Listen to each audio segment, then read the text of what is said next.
अस्सलामुअलैकुम दोस्तों, ਤੁਸੀਂ ਵੇਖ ਰਹੇ ਹੋ ਪਾਕ ਪੰਜਾਬ ਟੀਵੀ ਤੇ ਮੈਂ ਹਾਂ ਤੁਹਾਡਾ ਦੋਸਤ ਅਬਦੁਲ ਵਾਹਿਦ। ਸਭ ਤੋਂ ਪਹਿਲੇ ਜਿਨ੍ਹਾਂ ਦੋਸਤਾਂ ਨੇ ਆਪਣਾ ਚੈਨਲ ਸਬਸਕ੍ਰਾਈਬ ਨਹੀਂ ਕੀਤਾ ਉਹਨਾਂ ਅੱਗੇ ਰਿਕੁਐਸਟ ਹੈ ਕਿ ਆਪਣੇ ਚੈਨਲ ਨੂੰ ਕਰੋ ਸਬਸਕ੍ਰਾਈਬ ਤੇ ਨਾਲ ਹੀ ਬੈਲ ਆਈਕਨ ਨੂੰ ਕਰੋ ਓਕੇ, ਤਾਂ ਕਿ ਸਾਡੀ ਅਗਲੀ ਵੀਡੀਓ ਦਾ ਨੋਟੀਫਿਕੇਸ਼ਨ ਤੁਹਾਡੇ ਤੱਕ ਪਹੁੰਚੇ, ਤੁਸੀਂ ਉਹ ਵੀਡੀਓ ਵੇਖ ਸਕੋ ਸਭ ਤੋਂ ਪਹਿਲੇ।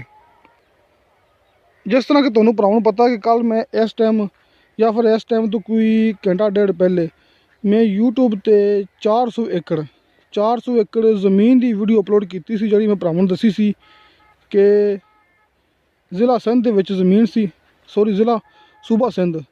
ਦੋਸਤੋ ਸੂਬਾ ਸਿੰਧ ਦੇ ਵਿੱਚ ਆਪਣੇ ਕੋਲ ਜ਼ਮੀਨ ਸੀ 400 ਏਕੜ, ਜਿਹੜਾ ਕਿ ਮੈਂ ਭਰਾਵਾਂ ਨੂੰ ਦੱਸਿਆ ਸੀ ਕਿ ਆਪਾਂ ਜਦੋਂ ਆਪਾਂ ਜਾਂਦੇ ਹਾਂ ਪੰਜਾਬ ਤੋਂ ਨਵਾਬਸ਼ਾਹ ਅੱਗੇ ਸਾਂਗੜ, ਜ਼ਿਲ੍ਹਾ ਸਾਂਗੜ, ਤਹਿਸੀਲੋ ਜ਼ਿਲ੍ਹਾ ਸਾਂਗੜ, ਸੂਬਾ ਸਿੰਧ, ਤਹਿਸੀਲੋ ਜ਼ਿਲ੍ਹਾ ਸਾਂਗੜ ਦੀ ਉਹ ਜ਼ਮੀਨ ਸੀ ਜਿਹੜੀ ਕਿ ਕਰਾਚੀ ਰੋਡ ਤੋਂ ਬਾਈਪਾਸ ਤੋਂ ਕਰਾਚੀ ਰੋਡ ਤੋਂ ਸਿਰਫ 10 ਕਿਲੋਮੀਟਰ ਅੰਦਰ ਆ ਕੇ ਚੱਕ ਨੰਬਰ 66 ਦਾ ਉਹ ਰਕਬਾ ਸੀ। ਸਾਹਮਣੇ ਨੰਬਰ ਵੀ ਹੈਗਾ ਸੀ, ਜਿਹੜੇ ਭਾਈ ਨੇ ਮੈਨੂੰ ਮੂਵੀ ਸੈਂਡ ਕੀਤੀ ਸੀ। ਇੰਤਹਾਈ ਸਸਤੀ, ਮੈਂ ਭਰਾਵਾਂ ਕਿ ਇਹ ਵੀ ਗੱਲ ਕੀਤੀ ਸੀ ਕਿ ਇੰਤਹਾਈ ਸਸਤੀ ਕਿ ਸਿਰਫ 6 ਲੱਖ ਦਾ ਫੀ ਏਕੜ ਮੁਕੰਮਲ ਜ਼ਮੀਨ ਆਬਾਦ ਤੇ ਸਿਰਫ 6 ਲੱਖ ਦਾ ਫੀ ਏਕੜ, ਜਿਹਦੇ ਵਿੱਚ ਮਾਸ਼ਾਅੱਲਾ ਕਿ ਸਾਲ ਦਾ ਨਹਿਰੀ ਪਾਣੀ ਵੀ ਹੈਗਾ ਸੀ। 400 ਏਕੜ ਜ਼ਮੀਨ ਸੀ, ਉਹਦੇ ਵਿੱਚ ਸਾਲ ਦਾ ਨਹਿਰੀ ਪਾਣੀ ਵੀ ਹੈਗਾ ਸੀ। ਸਿਰਫ 6 ਲੱਖ ਰੁਪਇਆ ਪਰ ਏਕੜ ਦੇ ਹਿਸਾਬ ਨਾਲ ਉਹਦੀ ਡਿਮਾਂਡ ਸੀ।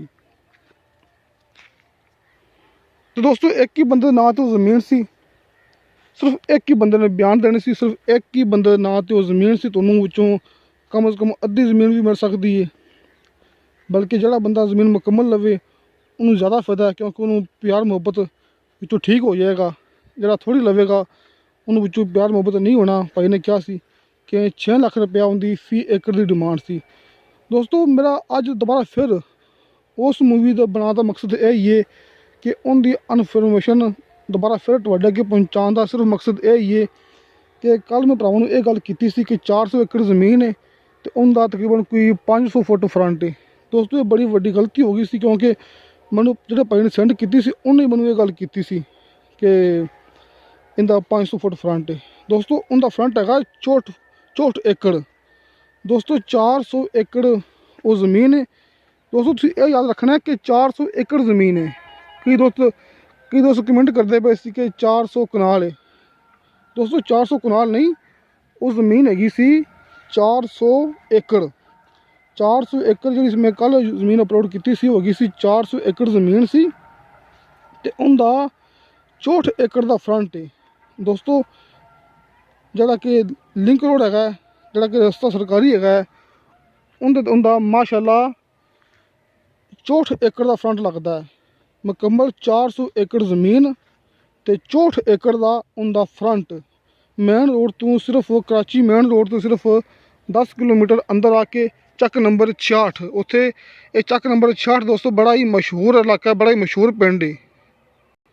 ਮੁਕੰਮਲ ਗੱਲਬਾਤ ਬਿਲਕੁਲ ਠੀਕ ਹੋ ਗਈ ਸੀ, ਬਸ ਸਿਰਫ ਇੱਕ ਇਹ ਗਲਤੀ ਲੱਗੀ ਸੀ ਕਿ ਤੁਹਾਨੂੰ ਮੈਂ ਦੱਸਿਆ ਸੀ ਕਿ ਇਹਦਾ 500 ਫੁੱਟ ਫਰੰਟ ਹੈ। ਨਹੀਂ ਦੋਸਤੋ, ਉਸ 400 ਏਕੜ ਜ਼ਮੀਨ ਦਾ ਫਰੰਟ ਹੈਗਾ ਤਕਰੀਬਨ ਕੋਈ 64 ਏਕੜ।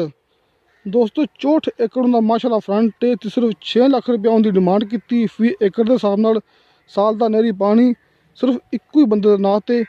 ਕੱਲ੍ਹ ਵੀ ਤੁਹਾਨੂੰ ਭਰਾਵਾਂ ਨੂੰ ਮੈਂ ਨੰਬਰ ਦੱਸਿਆ ਸੀ ਮਾਲਕ ਜਾਂ ਫਿਰ ਡੀਲਰ ਹੈ, ਤੁਸੀਂ ਗੱਲ ਖੁਦ ਉਹਨਾਂ ਨਾਲ ਕਰਨੀ ਹੈ, ਅਤੇ ਅੱਜ ਵੀ ਤੁਹਾਨੂੰ ਨੰਬਰ ਮੈਂ ਉਹਦਾ ਹੀ ਦੱਸਾਂਗਾ। ਮੈਂ ਦੋਸਤੋ ਨੰਬਰ ਨੋਟ ਕਰ ਲਓ 0323 87 66 849। ਦੋਸਤੋ ਨੰਬਰ ਹੈ 0323 87 66 849। ਤੁਹਾਨੂੰ ਭਰਾਵਾਂ ਨੂੰ ਇਹ ਨੰਬਰ ਇਸ ਮੂਵੀ ਦੀ ਡਿਸਕ੍ਰਿਪਸ਼ਨ ਦੇ ਵਿੱਚ ਵੀ ਮਿਲ ਜਾਏਗਾ। ਦੋਸਤੋ ਮਜ਼ੀਦ ਕੋਈ ਗੱਲਬਾਤ ਰਹਿ ਗਈ ਹੋਵੇ ਤਾਂ ਮਾਜ਼ਰਤ ਚਾਹੁੰਦਾ ਤੁਸੀਂ ਡਾਇਰੈਕਟ ਭਾਈ ਨਾਲ ਗੱਲਬਾਤ ਕਰਕੇ ਇਸ ਨੰਬਰ 'ਤੇ ਤੁਸੀਂ ਇਹਦੀ ਮੁਕੰਮਲ ਇਨਫੋਰਮੇਸ਼ਨ ਲੈ ਸਕਦੇ ਜੀ। ਅਤੇ ਦੋਸਤੋ ਤੁਹਾਨੂੰ ਮੇਰੀ ਵੀਡੀਓ ਪਸੰਦ ਆਵੇ ਅਤੇ ਮੇਰੀ ਵੀਡੀਓ ਲਾਈਕ ਅਤੇ ਸ਼ੇਅਰ ਜ਼ਰੂਰ ਕਰੋ, ਅਤੇ ਆਪਣੇ ਬਿਹਤਰੀਨ ਜਿਹੇ ਕਮੈਂਟਸ ਲੈ ਕੇ ਭੇਜੋ, ਕਿਉਂਕਿ ਤੁਹਾਡੇ ਭਰਾਵਾਂ ਤਾਵ ਨਾਲ ਕੰਮ ਚੱਲਦਾ ਪਿਆ, ਇੰਸ਼ਾਅੱਲਾ ਚੱਲੇਗਾ ਵੀ। ਦੋਸਤੋ ਆਪਣੇ ਮੇਜ਼ਬਾਨ ਆਪਣੇ ਦੋਸਤ ਨੂੰ ਦਿਓ ਇਜਾਜ਼ਤ, ਮਿਲਾਂਗੇ ਇੰਸ਼ਾਅੱਲਾ ਤਾਲਾ ਅਗਲੀ ਵੀਡੀਓ 'ਤੇ। ਖੁਦਾ ਹਾਫਿਜ਼।